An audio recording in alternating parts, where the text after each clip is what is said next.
श्री माता वैष्णो देवी संघर्ष समिति और प्रशासन के बीच में आज होने वाली बातचीत का दौर अगर विफल रहा तो कारोबारी यानी कि कल जो है बुधवार से एक बार फिर से 72 घंटों की हड़ताल पर चले जाएंगे। बातचीत का ये दौर हालांकि सोमवार को होना तय हुआ था, लेकिन मौसम के बिगड़े मिजाज के कारण ये संभव नहीं हो सका। वहीं पर आज दोपहर 3 बजे श्री माता वैष्णो देवी संघर्ष समिति और प्रशासन के बीच में बैठक होने वाली है, जिसमें कि जिले के डीसी भी मौजूद रहेंगी। ताराकोट रोपवे को लेकर उठे विवाद को लेकर प्रशासन ने 18 दिसंबर को कटरा के कारोबारियों से 23 दिसंबर तक इस मुद्दे को हल करने का समय मांगा था, लेकिन कारोबारियों की मानेंगे तो अभी तक प्रशासन से उन्हें किसी भी किस्म की जानकारी नहीं दी गई है।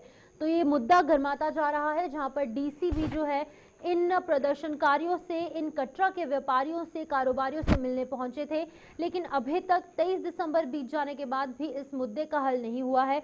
और आज एक मीटिंग हो सकती है, लेकिन अभी इस पर मोहर नहीं लगी है।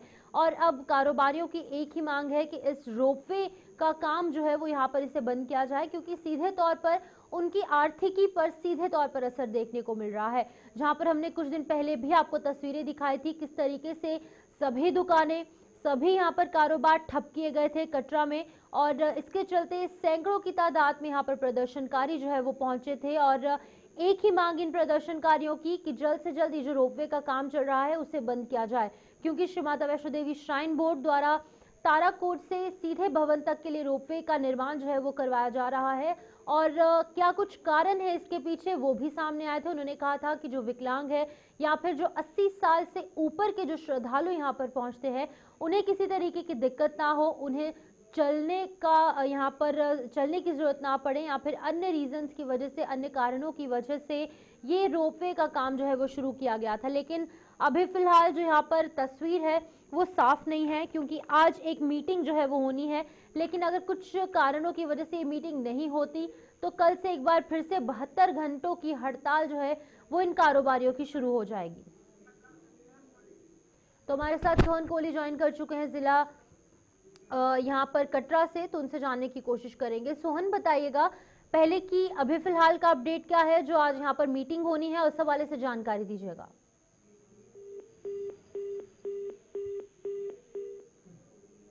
ठीक है, सोहन तक आवाज नहीं पहुंच पा रही है, लेकिन फिलहाल आपको बता दें कि मां वैष्णो देवी संघर्ष समिति और जो एडमिनिस्ट्रेशन है, जो प्रशासन के अधिकारी हैं, उनके बीच में बातचीत का दौर जो है वो देखने को मिलेगा। और अगर ये विफल रहा तो फिर एक बार फिर से 72 घंटों की हड़ताल जो है वो शुरू हो जाएगी। बातचीत का ये दौर हालांकि सोमवार को होना तय हुआ था, लेकिन मौसम यहाँ पर बिगड़ चुका था, कुछ बारिश का दौर देखने को मिला, जिसके चलते कि ये जो बातचीत होनी थी, जो मीटिंग होनी थी, वो जो यहाँ पर है सस्पेंड कर दी गई, वो आगे पोस्टपोन कर दी गई।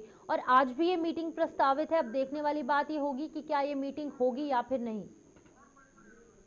हमारे साथ एक बार फिर से सोहन कोहली ज्वाइन कर चुके हैं कटरा से। बताइएगा सोहन, जहाँ पर ये मीटिंग सोमवार को होनी थी, मौसम के बिगड़े मिजाज देखने को मिले, जिसकी वजह से अब वो जो है आज देखने को मिलेगी। आज किस तरीके से तस्वीर है, बताइएगा मीटिंग कब होगी, और अगर होती है तो क्या कुछ निष्कर्ष इसका निकल सकता है? मलिक जो कि यहाँ पे एजुकेशन में यहाँ पे पहुंची थी, उन्होंने कुछ दिनों की मोहलत मांगी थी और 23 तक यानी कि 23 तारीख तक उनको मोहलत दी गई थी, मगर कल जो है 23 तारीख को जो उनका टाइम पूरा हो चुका था। कल उनकी जो कारोबारी थे, जितनी भी संस्था थी और संघर्ष समिति की तरफ से कल एक बैठक की गई। बैठक में एक फैसला लिया गया कि अगर कोई हमारे से बात करने के लिए आता है तो अगर नहीं आता तो कल से जो है फिर से एक 72 घंटे की स्ट्राइक की कॉल दी गई थी।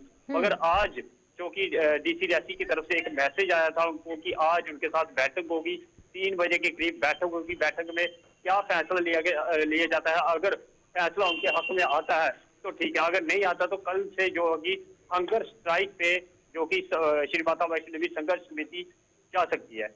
लेकिन सोहन, जिस तरीके से आपने भी बताया कि अगर ये मीटिंग नहीं होगी तो हड़ताल जो है वो एक बार फिर से शुरू हो जाएगी, लेकिन इस तरीके का विवाद जो है वो जल्द सुलझाने की जरूरत है, क्योंकि कहीं ना कहीं नेशनल इंटरनेशनल लेवल पर या श्री माता वैष्णो देवी की बात करेंगे या फिर जम्मू की खास तौर पर बात करेंगे तो छवि बिगड़ती नजर आ रही है। सीधे तौर पर असर जो है वो श्रद्धालुओं को देखने को मिल रहा है, क्योंकि जब तमाम दुकानें बंद हो जाती है या फिर जब वहां पर टूरिस्ट बाहर से पहुंचते हैं, बाहर की स्टेट और यूनियन टेरिटरी से, जब वहां के स्थानीय लोग ही जब यहाँ पर सड़कों पर उतरकर प्रशासन के खिलाफ या फिर श्राइन बोर्ड के खिलाफ प्रदर्शन कर रहे होते हैं तो छवि कहीं ना कहीं बिगड़ती है। तो कितनी जरूरत है कि जल्द से जल्द इस विवाद को, इस मामले को सुलझाया जाए?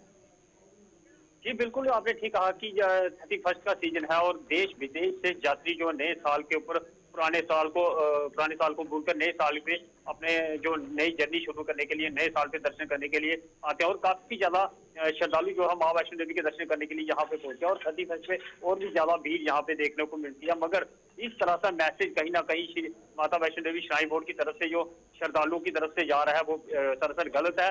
और हमने जब बात करने की कोशिश की उनसे तो संघर्ष समिति से बात करने की कोशिश की, उनका साफ तौर पे ये कहना है कि इनका जो कि श्रद्धालु को जितनी भी दिक्कत का सामना करना पड़ रहा है वो साफ तौर पे उनका ये कहना है कि श्री माता वैष्णो देवी श्राइन बोर्ड की तरफ से। अगर श्राइन बोर्ड अगर चाहता तो ये इतना बड़ा विवाद नहीं होता, क्योंकि नया रास्ता, नया जो गंडोला वहां पे लगने जा रहा है वो कहीं ना कहीं हिंदू की आस्था के साथ खिलवाड़ हो रहा है। और इसी को देखते हुए अगर डेवलपमेंट करनी है तो पुराने रास्ते जहाँ पे माँ वैष्णो देवी की आस्था जुड़ी है, जिसमें चरणपादुका है, अर्धकुंवारी है, भैरव मंदिर है, उसको ही डेवलप करें। लेकिन सोहन, एक काफी इंपॉर्टेंट बात यह है कि जब इकोनॉमी पूरी प्रशासन के हाथ में आ जाएगी, श्री माता वैष्णो देवी श्राइन बोर्ड के हाथ में आ जाएगी, तो लोगों का पेट किस तरीके से पलेगा? युवाओं को रोजगार कहां से मिलेगा? क्योंकि अगर धार्मिक स्थल ओपन होते हैं या फिर तमाम कुछ और यहाँ पर चीजें खुलती हैं तो उसका सीधा असर जो है वो वहाँ के रोजगार पर भी पड़ता है। तो अगर इकोनॉमी पूरी प्रशासन के हाथ में आ जाएगी तो लोगों का पेट किस तरीके से चलेगा? या तो प्रशासन को कोई विकल्प निकालना चाहिए इन कारोबारियों के लिए या फिर इस रोपवे को बंद करना चाहिए। क्या कुछ लगता है आपको? जी बिल्कुल, मैं आपको बता दूं कि श्री माता वैष्णो देवी जो स्थापन बोर्ड है ये 1986 को बना था। उससे पहले जो बारीदार थे वहाँ पे यहाँ के लोकल लोग थे वो वहाँ पे पूजा अर्चना करते थे और माँ वैष्णो देवी की आरती करते थे। और उनका यही, क्योंकि कटरा एक कोई इंडस्ट्री एरिया नहीं है, सिर्फ ये माता के जो माता का दरबार है उसी के सिर पे उनकी रोजी रोटी चलती है। मगर अगर यही छीन जाएगी तो ये लोग सारे बेरोजगार हो जाएंगे। श्री माता वैष्णो देवी स्थापन बोर्ड का जब गठन हुआ था तब यही साफ तौर पर उनका ये कहना था कि एक संस्था है यही माँ वैष्णो देवी के दरबार को चलाएगी। मगर आज की डेट में देखा जाए तो श्री माता वैष्णो देवी जो स्थापन बोर्ड है वो सरासर एक बिजनेस माइंडेड बन चुका है। यहाँ भी देखो उनको सिर्फ बिजनेस ही बिजनेस नजर आता है। और माता की मैं बात करूं तो माँ वैष्णो देवी की आरती की, अगर आरती के 16 हजार 17 हजार, अगर किसी के पास 16-17 हजार रुपए इसकी जेब में है तो माँ वैष्णो देवी की आरती के दर्शन कर सकता है। अगर आम आदमी कोई भी माँ वैष्णो देवी की आरती के दर्शन नहीं कर पाता। बिल्कुल ठीक है, बहुत बहुत शुक्रिया सोहन तमाम जानकारी देने के लिए। सोहन कोहली यहाँ पर तमाम चीजों को लेकर अपडेट कर रहे थे, जहां पर आज मीटिंग्स का दौर देखने को मिल सकता है। लेकिन अगर ये मीटिंग का कुछ निष्कर्ष, कुछ कंक्लूजन नहीं निकलता है तो एक बार फिर से ये जो कारोबारी हैं कटरा के या फिर अन्य जो दुकानदार हैं उनके द्वारा एक बार फिर से 72 घंटे की हड़ताल जो है वो शुरू कर दी जाएगी। लेकिन प्रशासन को इस ओर सोचना चाहिए, क्योंकि कहीं ना कहीं कटरा की श्री माता वैष्णो देवी जैसे पवित्र देवस्थान की जो छवि है वो खराब होती साफ तौर से नजर आ रही है, क्योंकि सीधे तौर पर श्रद्धालुओं को काफी ज्यादा दिक्कतें हो रही हैं।